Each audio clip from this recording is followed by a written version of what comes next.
Halo, Assalamualaikum warahmatullahi wabarakatuh. Nama saya Kinura Pradana, NIM 166 dari kelas D. Di video kali ini saya akan menjelaskan sekaligus membahas tentang kursus ISP untuk pekerjaan, yaitu orang-orang yang ingin bekerja di Jepang.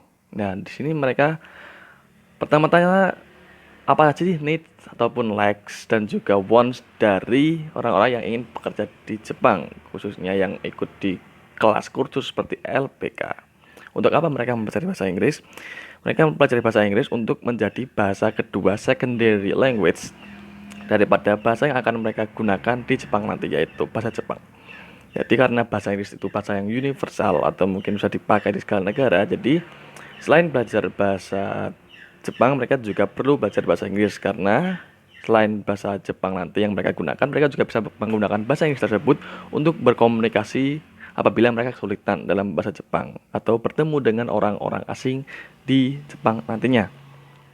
Untuk need-nya sendiri, mereka sebenarnya seperti hal lainnya ada 4 yang pokok, yaitu skill listening, speaking, grammar, dan juga reading.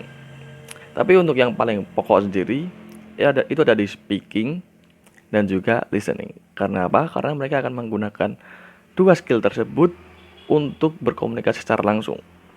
Begitu. Untuk 4 skill tadi, karena kebanyakan yang mereka gunakan adalah speaking dan juga listening, saya akan lebih fokus ke speaking. Karena apa? Jika dengan speaking mereka sudah lancar, so pasti listening mereka juga akan berkembang sesuai dengan skill speaking mereka. Oke, untuk like-nya sendiri mereka akan menggunakan dari speaking tersebut untuk berkomunikasi sehari-hari selain menggunakan bahasa Jepang tadi. Dan juga itu akan membantu mereka apabila mereka masih kesulitan dalam mempelajari teks-teks bahasa Jepang yang ada di sana, mereka bisa bertanya menggunakan bahasa Inggris tersebut atau mereka bisa mencari teks yang memiliki bahasa Inggris juga karena pastinya di departemen atau di lembaga mereka itu pasti tidak hanya akan ada bahasa Jepang karena bahasa Inggris juga akan digunakan sebagai bahasa universal secondary language di situ. Mereka juga dapat menggunakannya apabila mereka berada di tempat yang baru dan mereka bisa dibilang bertemu dengan orang asing yang bukan orang Jepang. Nah, di situ mereka bisa menggunakan bahasa Inggris tersebut untuk berkomunikasi. Oke, untuk materi sendiri karena saya berfokus untuk DPD skill listening dan juga speaking, maka untuk materi saya lebih memfokuskan kepada vocabularies seperti verb, noun, adverb dan lain-lain. Tapi yang paling penting sebelum itu, mereka harus memiliki courage atau keberanian untuk berbicara. Karena apa? Di sini faktor utama dari sebuah ketentuan dari speaking, faktor utama itu yang saya lihat adalah keberanian. Banyak orang yang memiliki kosakata tahu, tapi mereka tidak memiliki keberanian untuk berbicara. Nah, di situ adalah permasalahannya. Jadi di sini nanti untuk materi itu lebih fokus ke vocabularies karena apa? Untuk fokus ke grammar, sebenarnya grammar tidak terlalu dilihat dalam sebuah komunikasi, tapi yang penting dalam sebuah komunikasi adalah orang yang kita ajak berbicara mengetahui tentang apa yang kita bicarakan. Ya, jadi saya lebih fokus ke vocabularies dan juga melatih mental dan keberanian mereka untuk berbicara di depan publik, khususnya di depan orang-orang baru. Karena itu nanti pastinya akan sangat diperlukan apabila mereka berada di tempat baru dan bertemu dengan orang-orang baru. Dan juga mereka juga pasti akan mendengarkan beberapa lagu bahasa Inggris. Karena apa? Lagu-lagu bahasa Inggris tersebut bisa dibilang menjadi stimulus juga untuk mereka. Karena apa? Karena mereka suka dengan lagu tersebut. So pasti mereka lebih mudah menghafal vocabularies yang ada di dalam lagu tersebut yang nantinya dapat mereka praktekkan dan mereka gunakan dalam berkomunikasi ketika mereka bekerja atau berada dalam lingkungan baru di Jepang nanti. Seperti itu. Selanjutnya juga nanti juga ada video materi dari saya dan juga mereka harus menggali kemampuan mereka sendiri. Di situ nanti mereka akan mencari kemungkinan-kemungkinan dan juga kelebihan-kelebihan mereka. Baru mereka menentukan apa yang akan mereka pilih atau mereka gunakan untuk berkomunikasi di Jepang nanti.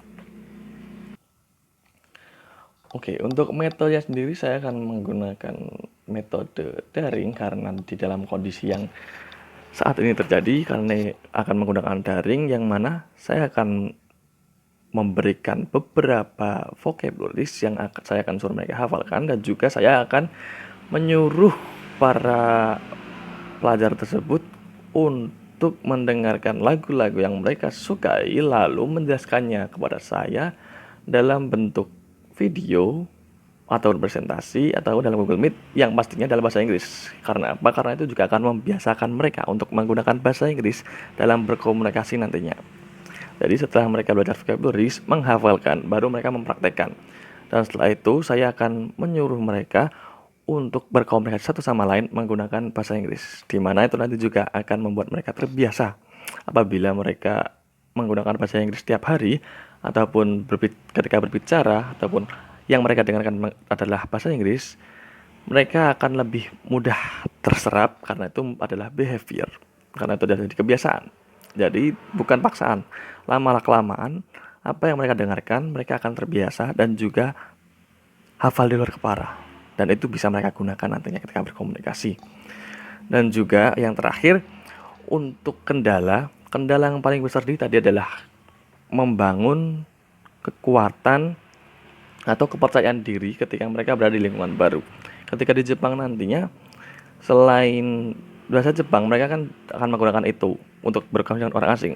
Jadi mereka pasti memberikan keberanian. Di situ saya PR dari saya di sini adalah bisa membuat mereka memiliki kepercayaan diri. Yang kedua juga nanti mereka harus belajar dua bahasa. Tentunya mereka perlu belajar bahasa Jepang dan juga bahasa Inggris. Untuk bahasa Inggris sendiri kan karena bahasa sekunder jadi tidak terlalu menonjol, tapi itu juga perlu. Karena apa? Karena itu bahasa universal. Jadi semua orang selain membaca bahasa tersebut, mereka juga bisa menggunakan itu untuk berkomunikasi apabila mereka kesulitan dengan bahasa Jepang. Di sini fokus mereka adalah bahasa Jepang terlebih dahulu. Jadi itu menjadi challenge, menjadi kemungkinan di mana nanti mereka bisa dibilang tidak terlalu fokus kepada bahasa Inggris tersebut. Jadi saya harus bisa membuat mereka tetap belajar bahasa Inggris tidak selain belajar bahasa Jepang. Yang ketiga juga tadi, setelah faktor kepercayaan diri dan juga faktor bahasa Jepang, dua bahasa tadi, yang terakhir itu adalah bagaimana mereka bisa mempelajari bahasa Inggris tersebut dalam keadaan pandemi ini, di mana itu akan memungkinkan mereka harus mempelajari dalam keadaan bentuk online, virtual, seperti halnya sekolah biasa. Nah, di situ saya harus bisa memberikan presentasi ataupun video-video pembelajaran yang mudah diterima. Seperti itu. Mungkin cukup sekian dari saya untuk video ISP kali ini. Apabila ada kata saya mohon maaf. Wassalamualaikum warahmatullahi wabarakatuh.